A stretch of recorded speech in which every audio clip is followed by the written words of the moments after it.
ശരി, ഓക്കെ. ശ്രീ രമേശാണ്, രമേശ് സുകുമാരൻ, പാലക്കാട്. ശ്രീ രമേശ് സുകുമാരൻ, താങ്കൾക്ക് എന്താണ് ഈ വിഷയത്തിൽ പറയാനുള്ളത്? ശ്രീ കിരൺ, ഞാൻ യൂട്യൂബിൽ ഒരു പോസ്റ്റ് കണ്ടിട്ടാണ് പെട്ടെന്ന് കോൾ ചെയ്തത്. അതായത് ഇത് നിയമം കേരളത്തിൽ നടപ്പിലാക്കിയതാണോ അതോ ബംഗാളിൽ നടപ്പിലാക്കിയതിനെ കുറിച്ചാണോ വിഷയം? അല്ല, ഇത് കേരളത്തിൽ ഇത് നേരത്തെ തന്നെ എല്ലാ സംസ്ഥാനത്തും നടപ്പാക്കിയതാണ്. കേരളത്തിൽ താരതമ്യേന മറ്റ് സംസ്ഥാനങ്ങളെ അപേക്ഷിച്ച് മെച്ചമാണ്. ഇവിടെ ഇപ്പോൾ അങ്ങനെ ഈ കോളാമ്പിയുടെ ഉപയോഗം ഇല്ല എന്നല്ല പറയുന്നത്. നമ്മൾ പല പോലീസുകാരോടും അടക്കം അന്വേഷിച്ചു. കോളാമ്പി ഉപയോഗിക്കുന്നുണ്ട്. ഈ സ്പീക്കറിനകത്തൊക്കെ വെച്ച് കോളാമ്പികൾ ചില സ്ഥലങ്ങളിലെങ്കിലും ഗ്രാമങ്ങളിലൊക്കെ ഉപയോഗിക്കുന്നുണ്ട്. പക്ഷേ വ്യാപകമായി അങ്ങനെ ഉപയോഗിക്കുന്നില്ല. പണ്ടായിരുന്നു 20 വർഷം മുമ്പ് അല്ലെങ്കിൽ 15-20 വർഷം മുമ്പാണെങ്കിൽ കേരളത്തിലെ അമ്പലങ്ങളിലായാലും പള്ളികളിലായാലും എല്ലായിടത്തും കോളാമ്പികളുടെ ഒരു നിരയായിരുന്നു. കോളാമ്പി വെച്ചായിരുന്നു 1 കിലോമീറ്റർ 1.5 കിലോമീറ്റർ അപ്പുറത്ത് സൗണ്ട് കേൾക്കാവുന്ന കോളാമ്പികളായിരുന്നു. അതൊക്കെ മാറി. പക്ഷേ ഇപ്പോഴും പല സ്ഥലങ്ങളിലും ഉത്സവങ്ങളുടെ ഭാഗമായിട്ട് ഇത്തരം 55 ഡെസിബൽ എന്ന് പറഞ്ഞാൽ അതിൻ്റെയൊക്കെ ഇരട്ടി സൗണ്ടിലേക്ക് കൊണ്ടുവരുന്ന ഉത്സവങ്ങളുണ്ട്, പള്ളികളിലുണ്ട്, ക്ലബ്ബുകളുടെ ഈ DJ പാർട്ടിയുണ്ട്. അതൊക്കെ മനുഷ്യൻ്റെ നെഞ്ചിടിക്കാന്ന് വെച്ചാൽ പ്രായമായ മനുഷ്യർ നിന്നാൽ വിറച്ചു വീഴുന്ന സൗണ്ടിലൊക്കെ ഉണ്ടാക്കിക്കൊണ്ട് ചെയ്യുന്ന DJ പാർട്ടികളുണ്ട്. ഇതൊക്കെ യഥാർത്ഥത്തിൽ ഒരു നിയന്ത്രണം വേണ്ടതല്ലേ എന്നുള്ളതാണ് നമ്മുടെ വിഷയം. ഓക്കെ, വളരെ നല്ല കാര്യമാണ്. ഇതൊക്കെ പണ്ടത്തെ കാലത്ത് വീടുകളിൽ പാട്ട് വെക്കുന്ന ഒരു ശീലം ഉണ്ടായിരുന്നു. അതായത് ടേപ്പ് റെക്കോർഡറിലും ഉച്ചത്തിൽ വെക്കുന്ന ശീലം എന്റെ വീട്ടിലൊക്കെ പണ്ട് വെച്ചിട്ടുണ്ട്. പക്ഷെ ഇന്ന് അതൊക്കെ കഴിഞ്ഞു, ആ കാലഘട്ടം മാറി.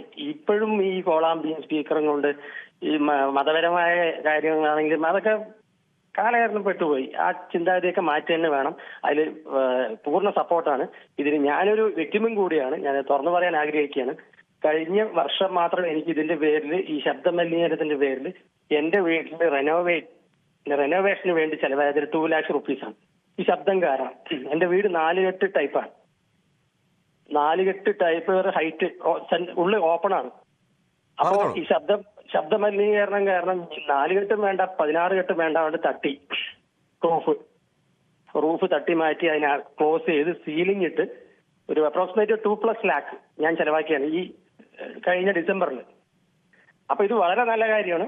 ഇപ്പൊ എനിക്ക് ആ 2 something ആരാധനാലയങ്ങളുമായി ബന്ധപ്പെട്ട ശബ്ദ മലിനീകരണമാണോ ഉണ്ടായത്? അതെ, ഒരു സൈഡിൽ ഉറപ്പായിട്ട് പറയാം, സ്വാമി അയ്യപ്പോ എന്നുള്ള പാട്ട് രാവിലെയും വൈകുന്നേരവും പാട്ട്. മറ്റേ സൈഡിൽ സ്വാഭാവികമായിട്ടും പള്ളി. പിന്നെ ഇപ്പൊ പള്ളികളിൽ ചില ഒരു പുതിയ രീതികൾ വന്നിട്ടുണ്ട്.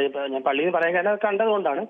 അതായത് പെരുന്നാളിന് മുന്നോടിയായിട്ട് അല്ലെങ്കിൽ പെരുന്നാൾ നടക്കുന്ന മാസം മുഴുവൻ ഒരു 1 month 6 to അപ്രോക്സിമേറ്റ് 9 അല്ലെങ്കിൽ 6:30 to 9 മണി വരെ പ്രഭാഷണമാണ്. അത് ഉച്ചത്തില്. അത് എനിക്ക് ഫീൽ ചെയ്യാൻ കാരണം ഞാൻ എപ്പോഴും വൈകിട്ടാണ് വീടെത്തുക. കുറച്ച് വൈകും, രാത്രിയാവും. പക്ഷെ കുറച്ച് നാളായിട്ട് ഇങ്ങനെ നേരത്തെ വന്നു. അപ്പോഴാണ് എന്നെ ഒരു ഗസ്റ്റ് കല്യാണം ക്ഷണിക്കാൻ വന്നായിരുന്നു. ആ സമയത്ത് വൈകുന്നേരമാണ് വന്നത്, എന്നെ കാണാലോ എന്ന് പറഞ്ഞിട്ട്. ആ സമയത്ത് അവർക്ക് ക്ഷണിക്കാൻ പറ്റിയില്ല. അതായത് വാക്കാൽ ക്ഷണിക്കാൻ പറ്റിയില്ല. കാർഡ് തന്നിട്ട് ഒരു ഓടി. എന്താ വെച്ചാൽ അത്രയും ശബ്ദ മലിനീകരണമായിരുന്നു. വാതിലടച്ചിട്ട് രക്ഷയില്ല. എന്റെ വീട് 4 കെട്ട് ടൈപ്പാണ്. അപ്പോ അന്ന് തീരുമാനിച്ചു, പിന്നെ ഒരു 1 month പൊളിച്ചു മാറ്റി. മീൻസ് വീടല്ല, വീടിന്റെ റൂഫ് പൊളിച്ചു മാറ്റി അടച്ച് സീലിംഗ് ഒക്കെ ഇട്ട് ഇപ്പൊ സമാധാനം, സ്വസ്ഥം. അപ്പൊ ഇത് നല്ല തീരുമാനമാണ്. ഇത് സ്പീക്കർ തന്നെ ഒഴിവാക്കണം എന്നാണ് ഞാൻ പറയുക. സ്പീക്കർ അടക്കം വേണ്ട. അതിന്റെ ഒന്നും ആവശ്യം, ആ കാലം കഴിഞ്ഞു. ഈ പാട്ടും ദൈവത്തിനെ പാട്ട് കേൾപ്പിച്ചിട്ടാണോ അല്ലെങ്കിൽ എന്താ പറയാ, അതൊന്നും അതിന്റെയൊക്കെ കാലം കഴിഞ്ഞു. അത് മാറണം. ഞാൻ ഗൾഫിൽ ജീവിച്ച ഒരാളാണ്. അവിടെ പള്ളിക്ക് അകത്ത് മാത്രമേ ശബ്ദം ഉണ്ടാവുള്ളൂ. ദുബായിലാണ്. മീൻസ് ഇസ്ലാമിക രാജ്യമാണ് ഞാൻ പറയാണ്. അവിടെ ബാങ്ക് വിളിയാണെങ്കിലും പള്ളിക്ക് പുറത്ത് വരില്ല ശബ്ദം. അപ്പൊ അത് നമ്മൾ കണ്ടുപഠിക്കണ്ടേ?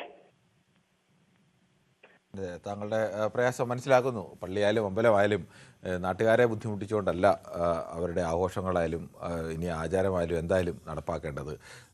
നാട്ടുകാരെ ബുദ്ധിമുട്ടിക്കാതെ നടപ്പാക്കുക എന്നുള്ളത് തന്നെയാണ് വേണ്ടത്. ശ്രീ രാജീവാണ്, കൊല്ലത്ത് നിന്നാണ്. ശ്രീ രാജീവ്, താങ്കൾക്ക് എന്താണ് ഈ വിഷയത്തിൽ പറയാനുള്ളത്? കാരണം ഞാൻ ഒരു ദൈവവിശ്വാസിയാണ്, ഒരു ഹിന്ദുവാണ്. പറയട്ടെ, എന്റെ അഭിപ്രായം പറഞ്ഞ ഇന്ന് ഇത് എടുത്തതൊരു ഭയങ്കര. കൂടുതൽ വാർത്തകൾക്ക് News 18 Keralam YouTube channel subscribe ചെയ്യുക.